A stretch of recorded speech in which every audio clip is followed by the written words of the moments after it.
Hello दोस्तों, मैं आज आपके लिए लेकर आया हूँ जो आजकल ट्रेंडिंग में चल रहे हैं पॉलिटी के क्वेश्चन इंटर स्टेट काउंसिल के ऊपर। एसएससी में बहुत बार आ रहे हैं, हम एमटीएस के लिए देख रहे हैं और भी बाकी एग्जाम जैसे दिल्ली पुलिस हुआ, सीप हुआ, सीजीएल हुआ, सीएचएसएल हुआ, सब के लिए देख रहे हैं क्योंकि आजकल एडिक्विटी यहाँ से क्वेश्चन पूछ रही है। तो हम अब एक एक क्वेश्चन देखते हैं बड़े आराम से। हमारा पहला क्वेश्चन है, इंटर स्टेट काउंसिल किस आर्टिकल में प्रस्तावित है? तो ये है 263 में। आर्टिकल नंबर 263 में ये प्रस्तावित है। नेक्स्ट है, इंटरस्टेट काउंसिल को कौन स्थापित करता है? इंटरस्टेट काउंसिल को भाई साहब हमारे प्रेसिडेंट स्थापित करते हैं। इंटरस्टेट काउंसिल को स्थापित करने की सिफारिश किस आयोग की थी? ये हमारे पास सरकारी आयोग की जो सिफारिश थी। नेक्स्ट है, इंटरस्टेट काउंसिल का चेयरमैन कौन होता है? इंटरस्टेट काउंसिल का चेयरमैन होता है हमारे पास प्राइम मिनिस्टर साहब। इंटरस्टेट काउंसिल एक किस प्रकार की बॉडी है? इंटरस्टेट जो काउंसिल है वो मतलब कि नॉन कॉन्स्टिट्यूशनल और नॉन स्टैट्यूटरी बॉडी है।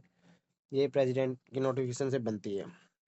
काउंसिल का मुख्य उद्देश्य क्या है? काउंसिल का मुख्य उद्देश्य है सेंटर और स्टेट के कोऑपरेशन को बढ़ाना। इंटरस्टेट काउंसिल कब स्थापित हुई? ये हुई थी हमारे पास 1990 में। इंटरस्टेट काउंसिल में कितने प्रकार के सदस्य होते हैं? ये हमारे पास होते हैं 3 प्रकार के, पीएम, चीफ मिनिस्टर और सेंट्रल मिनिस्टर। इंटरस्टेट काउंसिल की बैठक कौन बुलाता है? ये हमारे साथ बुलाते हैं होम मिनिस्टर। इंटरस्टेट काउंसिल का कन्वेनर कौन होता है? तो ये हमारे पास होम मिनिस्टर होता है। काउंसिल की बैठकें आमतौर पर कितने समय बाद होती है? ये आवश्यकता अनुसार होती है। उच्च कमीशन ने काउंसिल की बैठक कितनी बार करने की सलाह दी? ये साल में 2 बार करने की सलाह दी। इंटरस्टेट काउंसिल का मुख्य कार्य क्या होता है? इसका मुख्य कार्य होता है एडमिनिस्ट्रेटिव मैटर को पर सलाह देना। जोनल काउंसिल और इंटरस्टेट काउंसिल में क्या फ़र्क है? तो इसमें फ़र्क है, जोनल कॉन्स्टिट्यूशनल बॉडी है, स्टैट्यूटरी है।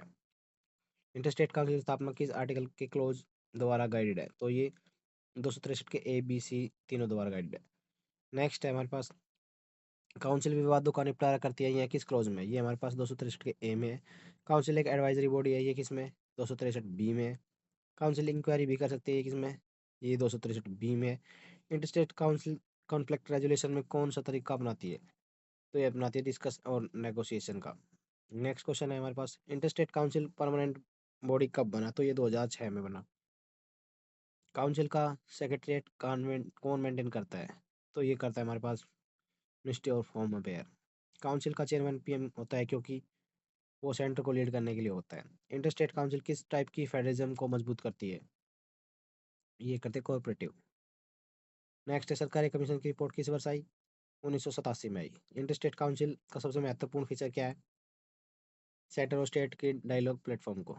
यह क्या काउंसिल रिकमेंडेशन बाइंडिंग होती है? नहीं। काउंसिल की फर्स्ट मीटिंग कब हुई थी? काउंसिल की फर्स्ट मीटिंग हुई थी हमारे पास 1990 में। काउंसिल को कितने स्टैंडिंग कमेटी है? एक। स्टैंडिंग कमेटी की अध्यक्षता कौन करता है? Home minister. इंटरस्टेट काउंसिल का नेचर क्या है? Advisory.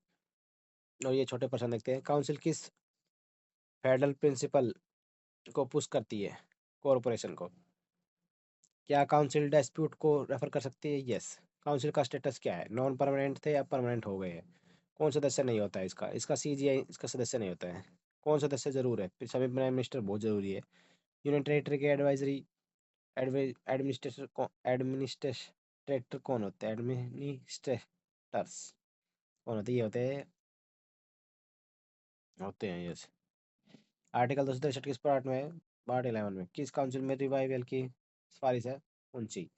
Council centre state nation में किसको रिड्यूस करती है? कॉन्फ्लिक्ट को।